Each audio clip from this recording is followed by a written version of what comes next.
Welcome back to the channel.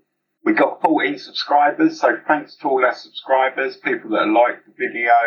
Please continue your support, it means a lot. Big shout out to my Uncle Tony and his son for watching the last video.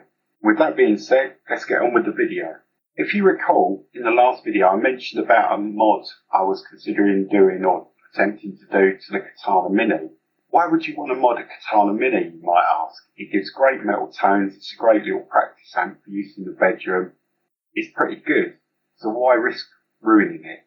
Well, how this came about was, I've been using a Valton GP200 multi-effects unit for recording some of my songs, some of which you've heard, and I really like the unit. It's got a built-in tuner, and I really wanted to be able to incorporate some of the Katana Mini tone with the tones I get from the Valton. The only problem is, as standard, a Katana Mini doesn't come with an effects loop, making it very nigh impossible to do, as otherwise you get overdrive applied to some degree on the input if you just plug your effects unit directly into the Katana on the front end of it. So this set me on this modding journey, and this is a document of my journey, and hopefully it'll be somewhat informative to other people that like to mess about with electronics on amps and things like that. First of all, I must say this, warning, do not attempt this. It will invalidate your warranty. You'll probably end up breaking the unit, potentially. It's not advisable at all, but this is just a document of a journey I took with my Katana Mini. If you do anything similar, it's entirely at your own risk.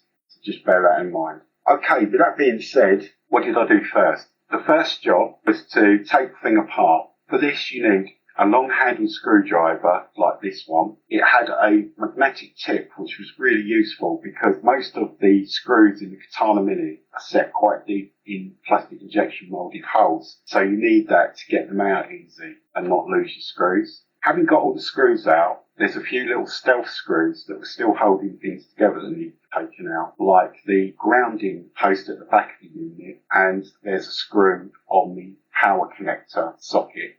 So I took them out as well. In addition to this, there's also another stealth screw under the casing lid for the battery compartment, which needs to come out. Having taken all the screws out, the next job was to pull off all the knobs and unscrew the input jack socket nuts. And I had a nice little plastic receptacle to keep these all together so I didn't lose them. And then you have to unscrew the nuts to all of the pots.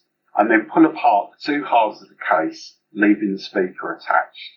I then unclipped the battery compartment connector, which comes off quite easily, it just clicks on and off, and that gave me a bit more working space. Having done that, the next thing you need to do is to remove the screw holding the input board onto the main board. This is at an angle, and it needs to come off, as otherwise you can't withdraw the main board from the casing.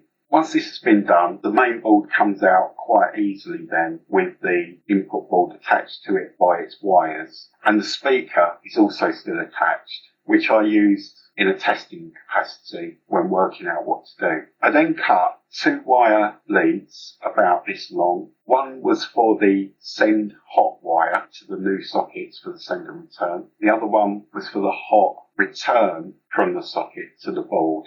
I then attached these two wires as shown on the photo. This was to the outgoing pin of the gain pot for the send and the outgoing pin of the return pot for the return.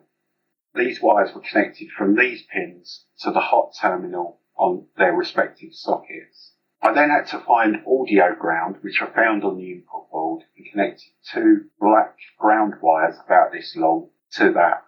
Having done that, I then connected the ground wires to the ground terminals on each of the respective two new sockets. And that's all the wiring done. I then drilled a couple of holes in the side, mounted them on, put it all together for testing, and this is what it looked like. My initial thoughts on this mod, it's a cheap, easy circuit bend type solution because the Valton has got built-in buffer stages on input and output. That's good in a sense because it keeps it cheap and easy and quick to do. There's another added benefit in that when the Valton unit is in line in the send and return loop, you can plug your guitar into the Katana and still use the tuner, which was very useful. So on balance, I think it does what I wanted it to do. It was a successful mod for me. I hope this has been somewhat informative to you guys. I'm going to play you out with it in action just so you can see how it went.